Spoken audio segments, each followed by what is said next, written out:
Ika-4 na markahan, ugnayan ng mga bansa sa rehiyon. Assignment 4.1. Sa unit na ito, makikilala mo ng lubos ng ASEAN bilang regional na organisasyon na kinasasapian ng Pilipinas at iba-iba pang bansa sa Timog Silang Asya. Maunawaan mo rin sa unit na ito ang gampanin ng ASEAN sa pagsusulong ng likas kayang pag-unlad at pagpapatibay ng karapatang pantao sa rehiyong. Inaasahan sa tulong ng mga paksang nakapagloob sa aralin ito. Matutuhan mo ang iyong kasanayan sa pagbuo ng mga desisyon kung paano magkaroon ng magandang pakikipag-ugnayan sa kapwa at sa ibang bansa at kung paano ito nakakatulong sa pagpapanatili ng katatagan at kapayapaan sa Timog Silang Asya. Ang pagtatag sa Association of Southeast Asian Nations or ASEAN at ang Pilipinas ng ASEAN. Ang ASEAN ay may makabuluhang papel na ginagampanan sa pagpapaunlad at pagsusulong ng katatagan at kapayapaan sa Timog Silang Asya. Sa araling ito, magkakaroon ka ng kaalaman tungkol sa pagkakatatag, pangunahing prinsipyo at mahalagang implikasyon ng ASEAN sa pagsusulong ng pagkakaisa, katatagan at pag-unlad ng mga bansang ito.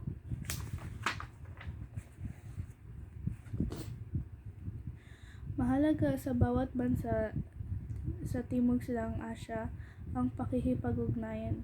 Ito ang kanilang ginagawa upang mapabilis ang paglago ng ekonomiya, mapaunlad ang lipunan at malinang ang kultura. Higit sa lahat, upang mapanatili ang kapayapaan at kaayusan hindi lamang sa kanya-kanyang bansa, kundi sa buong rehiyon ng Timog Silang Asya. Ito ang nagbigay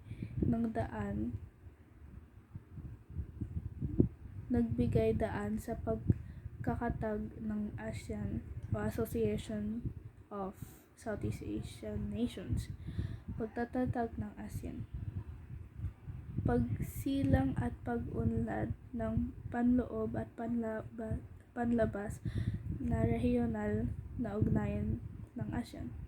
Ang Association of Southeast Asian Nations or ASEAN ay itinatag noong Agosto 8, 1967 sa bisa ng ASEAN Declaration or kilala rin sa tawag na Bangkok Declaration. Ito ay tinatag at nilagdaan ng 5 ministrong panlabas kasama sina Adam Malik ng Indonesia, Narciso R. Ramos ng Pilipinas, Tun Abdul Razak ng Malaysia, Sinaptambay Rahatratam ng Singapore at Tanat Koman ng Thailand. Sila kinilalang founding fathers ng samahan. Pinag-isa ng samahang ito ang 5 bansa sa pagsisikap na maisulong ang pagkakaisang pang-ekonomiya sa rehiyon para sa kapakanan ng kanyang nasasakupan mamamayan. Ang pagkakatatag ng ASEAN ay tinuturing na kakaibang pagtatagumpay. Tinapos nito ang mahabang panahon ng pagkakahiwalay, kawalan ng pakialam at kawalan ng malasakit ng pagkakalapit ng bansa sa Timog Silang Asya. Pinagbuklod ng samahan ang mga bansa at ginising ang kamalayaan sa kahalagahan ng ugnayan at pagkakaisa sa rehiyon, kasaysayan ng pagkakatatag. Matapos ang ikalawang digmaan pandaigdig, tinatangkang balikan ng mga kolonyalista ang dating kolonya.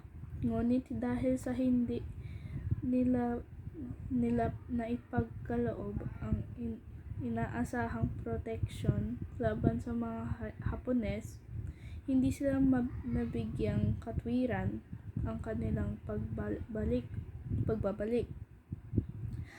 At sa isang banda, ang pangyayaring ito ay nagtanim ng butil ng kalayaan sa isipan ng mga Asyano sa rehiyon pagkatapos ng ikalawang digmaang pandaigdig.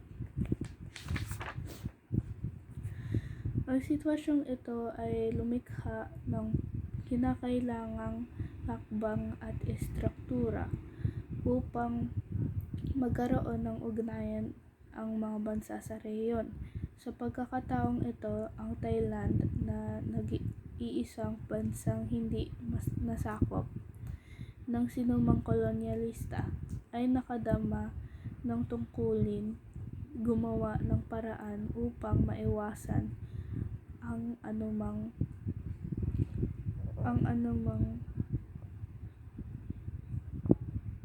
maaaring mangyari sa rehiyon sa hinarap.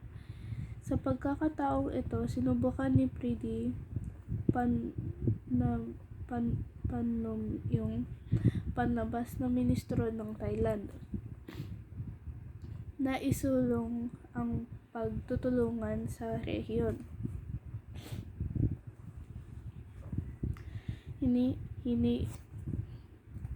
Hiniling niya ang pagtatatag ng samahan ng magkakalapit na bansa.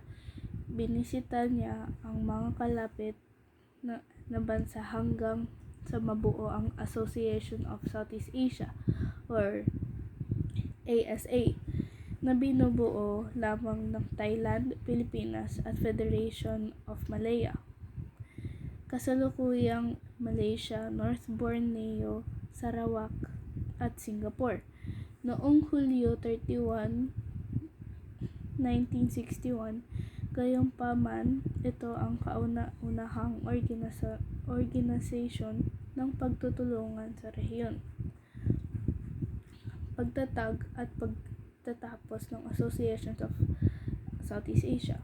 Di naglaon matapos ang maitatag ang ASA or ASA, naganap ang alitan sa pagitan ng Pilipinas at Indonesia, gayon din sa mga pagitan ng Indonesia at Malaysia. Ang pag-aalitang ito ay nakatuon sa North Borneo or Sabah na ipinagkaloob ng mga British sa Malaysia. Ang pangyayaring ito ay muntikan ng maging pandaigdigang alitan sa dahilang humingi ng suporta ang Malaysia sa Great Britain na nadaglian lamang nagpadala ng mga pandigmaang barko na pumiligid sa Sumatra. Ang hindi inaasahang pangyayarian ito ang dahilan ng pagwawakas ng ASA.